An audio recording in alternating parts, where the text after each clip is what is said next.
Tama yan, sir! Huwag tayo magpapataig sa mga baliw! Para makatulong, para magbago ang liderato ng Senado.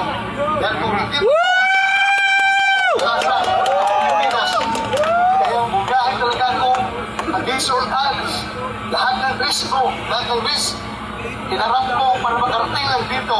Pero despite the fact na grabing preparasyon nila para hulihin ako, nalusutan pa rin natin sila. Dahil nandiyan si Lord. Matalino tayo, sir! Mga bilis! Matalino!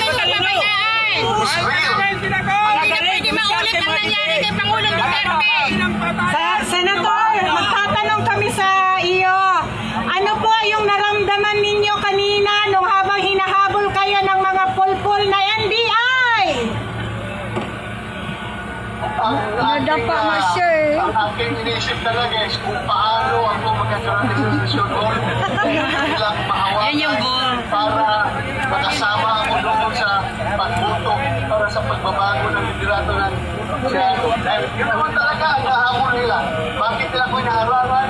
Dahil ayaw nila ako makaakyat dito at makapagbuto. Huwag niyo po masyadong idikit yung cellphone. Yes, Tingnan tayo lahat. Layunin mo na yung mga cellphone nyo kasi